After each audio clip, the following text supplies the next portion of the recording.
ताज्या घडामोडी पाहिजेत तर मग आपल्या C24 तास या यूट्यूब चॅनलला लाईक करा, शेअर करा, सबस्क्राईब करा आणि बेल आयकॉनवरती क्लिक करायला विसरू नका. हे उपोषण करण्यामागं काय कारण वाटतं तुम्हाला किंवा काय वाटतं तुम्हाला त्याबद्दल? त्यांनी असं उपोषण असेल किंवा तक्रारी काय केली असतील? आता यापूर्वी त्यांनी काही कामं केली असतील आणि ह्या येणाऱ्या काही काम याच्या यादीमध्ये त्यांचा काही समाविष्ट त्यांना काही घेतलेलं नसेल, त्यामुळं कदाचित त्यांनी हे केलेलं असेल. आता म्हणजे तुम्हाला काय म्हणायचं आहे का ती ह्या नवीन कामाच्या यादीमध्ये त्यांना कामं मिळेलच म्हणजे असं केलं असेल? हां, असं असू शकतं काही. मग तुम्हाला काय म्हणायचं आहे नेमकं त्याच्यावर? आम्हाला म्हणायचं असं आहे का तुम्ही हे जे उपोषण केले, ठीक आहे, तुम्ही हे जनतेच्या याच्यासाठी केले, भ्रष्टाचार झाला असेल तर तो कोणत्या कामाचा झाला आहे त्याचा त्यांनी खुलासा केला पाहिजे. समजा एखादा रस्ता आहे, त्या रस्त्यामध्ये भ्रष्टाचार झाला असेल तर तो काय भ्रष्टाचार झाला आहे, कोणी टक्केवारी घेतली असेल किंवा कोणी त्या याच्यात काय भ्रष्टाचार झालेला आहे हा पूर्णपणे खुलासा केला पाहिजे. आता आम्ही ते वाचलं तर त्याच्यात निविदा वगैरे टेंडर ह्या गोष्टींचा समावेश केला त्यांनी, व काहीतरी काम उशीर झाला त्या कामाला दंड लागावा ह्या हे केलं. परंतु भ्रष्टाचार काय झाला याचा सुद्धा त्यांनी काही खुलासा केला पाहिजे. आणि जेणेकरून हे आम्ही याच्यासाठी बोलत आहोत का आम्हाला कोणत्याही ठेकेदाराची बाजू घ्यायची नाही ना कोणत्या अधिकाऱ्यांची.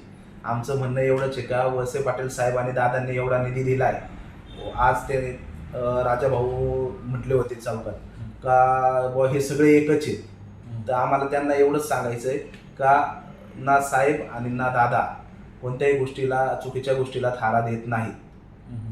तुम्ही म्हणले आता भ्रष्टाचार काय झाला आहे सांगावं.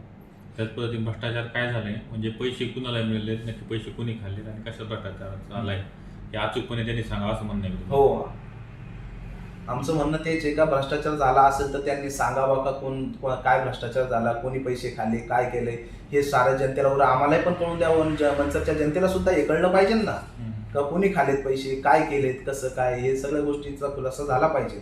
जेणेकरून त्याच्यातनं आम्हाला सुद्धा कळलं का असा असा भ्रष्टाचार होतोय, असा असा हे होतोय. म्हणजे आम्ही भिन्न आहे का या गोष्टी अशा घडतात.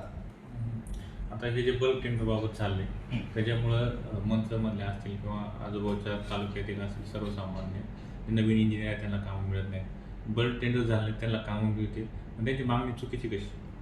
100% जे मनसर शहरामध्ये अनेक सुशिक्षित युवक आहेत त्यांना ही टेंडर कामं भेटली पाहिजे.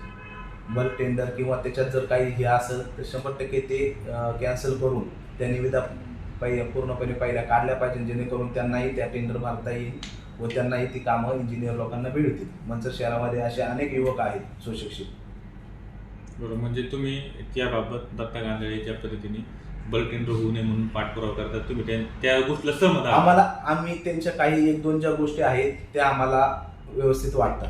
बल्क टेंडर झालं नाही पाहिजे हा, म्हणजे एक दोन गोष्टी त्यांच्या ज्या काही आहेत ना त्या त्यांच्या रितसर आम्हाला पण त्या व्यवस्थित वाटतात.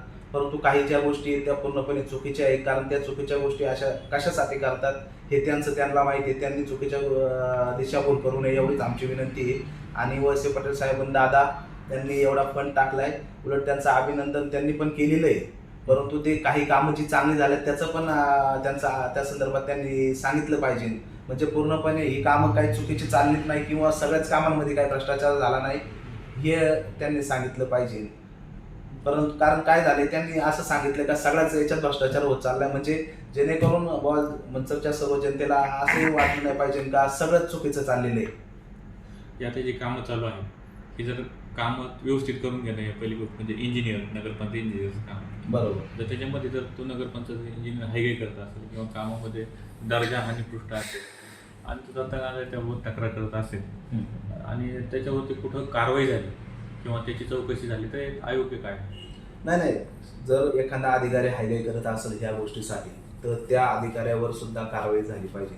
आणि ही कारवाई उलट आम्ही वळसे पाटील साहेबांना भेटून दादांना भेटूनही त्या संबंधित अधिकाऱ्याची तक्रार करू जर ते काही चुकीचं असेल तर. वळसे पाटील साहेब दादा यांच्यावरती अनपेक्षित त्या नाव न घेता काही प्रकारे टीका करत आहेत. परंतु त्यांना एक विनंती आहे, तुम्ही दादांच्या छत्रछायेखाली वाढलेला आहात. विनंती आहे की जी विनाकारण कोणत्याही गोष्टीला दिशाभूल करण्याचं काम करू नका. नेत्यांबद्दल चुकीचा प्रसार करू नये. तुम्ही आमच्या नेत्यांबद्दल चुकीची वक्तव्य करता ही इथून पुढे आम्ही खपवून घेणार नाहीये. जसे तसे उत्तर तुम्हाला यापुढे दिलं जाईल. नमस्कार. सध्या मंचरमध्ये ज्या गोष्टी चालू आहेत त्या संदर्भात मी आज थोडंसं बोलत आहे. खरं तर नामदार दिलीपरावजी वळसे पाटील साहेब व शिवाजीदादा आढळराव पाटील यांनी या मंचरसाठी जवळजवळ 100 ते 125 कोटी रुपयाचा निधी या मंचरकरांसाठी दिलेला आहे. खरं तर त्यांचं सर्व मंचरकरांच्या वतीने खूप खूप आभार. व गेली आत्ता तुम्ही 5-6 दिवसापूर्वी पाहिलं मंचर शहरामध्ये माजी सरपंचांनी एक उपोषण घेतलेलं आहे. खरं तर त्या उपोषणाचे काही मुद्दे आम्ही वाचले पाहिले. त्यामध्ये काही मुद्दे आम्हाला त्याच्याशी थोडं अवश्य वाटले, कारण त्यामध्ये त्यांनी या जनतेची दिशाभूल करण्याचं काम चालवलेलं आहे. दिशाभूल करायचं काम म्हणजे ठेकेदार संदर्भात असेल किंवा अधिकारी असेल, या गोष्टीमध्ये जे कोणी चुकीचं असेल. समजा मंचरमध्ये 100 कामं चालू आहेत, त्यामधली 100च्या 100 कामं चुकीची आहेत असं होत नाही. त्यामध्ये नक्कीच काही कामं चुकीची असतील किंवा ती निकृष्ट दर्जाची असेल तर त्यांच्यावरती 100% कारवाई ही झाली पाहिजे. या मताशी आम्हीही सहमत आहोत. कारण वळसे पाटील साहेबांनी दादांनी एवढा निधी टाकला आहे, तो आपल्या मंचरकरांसाठी टाकलेला आहे की ज्या मंचरचा अतिशय चांगल्या प्रकारे विकास व्हावा व ती कामं चांगल्या प्रकारची व्हावी, म्हणून हा निधी टाकलेला आहे. व आम्ही सर्व कार्यकर्ते असेल आम्हालाही तेच वाटतं का हे सर्व कामं चांगल्या प्रकारची व्हावी. परंतु माझे सरपंच आहेत, त्यांनी असं दाखवलेलं आहे का हे जे चाललेलं आहे हे फक्त भ्रष्टाचार चालू आहे. या जनतेची पूर्णपणे दिशाभूल करत आहेत ते. मला त्यांना एक सांगणं आहे का तुम्ही 100% भ्रष्टाचार जिथं आहे ते सांगाच, परंतु जी काही कामं चांगली चाललेली आहेत त्या संदर्भात सुद्धा तुम्ही चांगली कामांसंदर्भात पण सांगितलं गेलेलं पाहिजे. तर आता मला एवढंच सांगायचं आहे, जर तुम्ही भ्रष्टाचाराचं बोलत असाल तर यापूर्वीही तुमच्या काळातही तुम्ही काही भ्रष्टाचार केला असेल, तर हा भ्रष्टाचार तुमच्या शेजारी मांडीला मांडी लावून बसणारे राजाभाऊ बानखेले आहेत. यांनीही काही दिवसापूर्वी त्यांच्या बाईटमध्ये ऑन रेकॉर्डमध्ये त्यांनी सांगितलेलं आहे का मंचरच्या सरपंचांनी कोरोना काळामध्ये केलेला भ्रष्टाचार. तर त्याच्या फाईल या जिल्हा परिषदेपर्यंत त्याच्या चौकशा लागल्या होत्या, त्याचे आदेशसुद्धा निघाले होते. हे सर्व आम्ही मंचरकरांनी पण पाहिलेले आहेत. मग त्या फाईल आता कुठं गेल्या? त्या का पावसात भिजल्यात का? मग त्या फाईल गेल्या कुठं? त्या चौकशा का थांबल्या आता?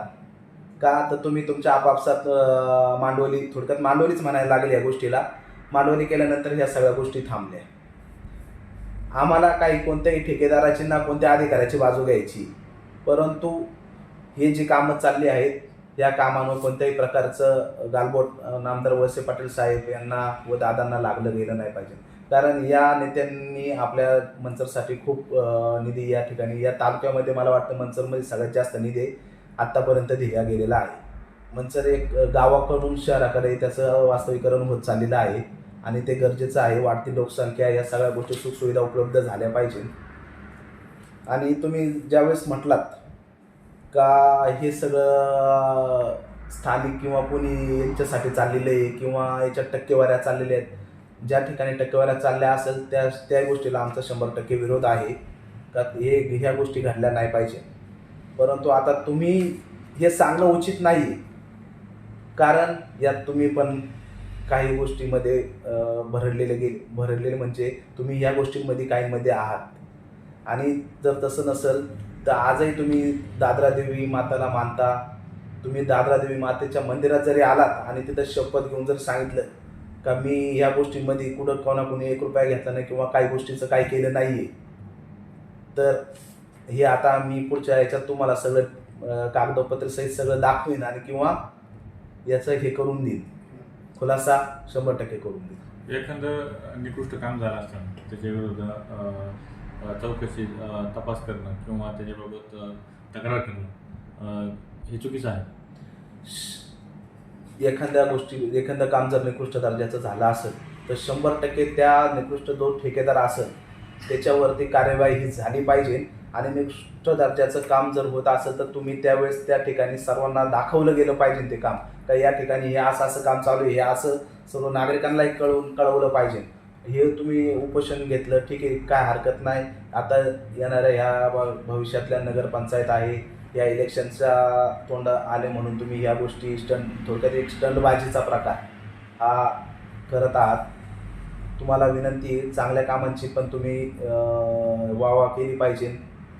जेणेकरून या मंचर शहरामध्ये विकास चालला आहे, या विकासाला कुठंतरी थांबला गेला नाही पाहिजे, याचीही दक्षता तुम्ही काळजी घेतली पाहिजे. स्टंटबाजी कशासाठी करतात? आता स्टंटबाजी ते करतात, आता नगरपंचायत लागलेली आहे त्यामुळं आता ते साहजिक आहे. तुम्ही ज्या पद्धतीने म्हणले का राजाभाऊ आणि दत्ताभाऊ हे एकमेकाच्या मांडीला लावून बसतात, आता मात्र काही दिवसापूर्वी ते एकमेकाचे विरोधक होते, असं काय झालं असेल का ते आता एकत्र बसतात? आता राजाभाऊंनी तुम्ही पाहिलं असेल काही काळापूर्वी राजाभाऊंनी दत्ता गांजाळेंना हे सांगितलं होतं, म्हणजे त्यांची पूर्ण चौकामध्ये हाणामारी झाली थोडक्यात, त्याच्या व्हिडिओ सुद्धा व्हायरल झालेले आहेत. मग राजाभाऊंनी हे सांगितलं का त्यांनी केलेला भ्रष्टाचार ते ओरडू सांगत होते. मग आता असं काय घडलं का बा तुम्ही डायरेक्ट त्यांच्या मांडी लावून तेच विचारतोय आम्ही, काय घडलं असं? तुम्ही काही दिवस सदस्य होतात त्यांच्यातच होता ना काही दिवस. आता त्यांना काय भेटलं असेल, आता त्यांना काय भेटलं हे त्यांना माहिती. कोणाला भेटलं नाही? माजी सरपंचांना राजाभाऊंना काही भेटलं असेल हे त्यांना माहिती आहे काय भेटलंय आता.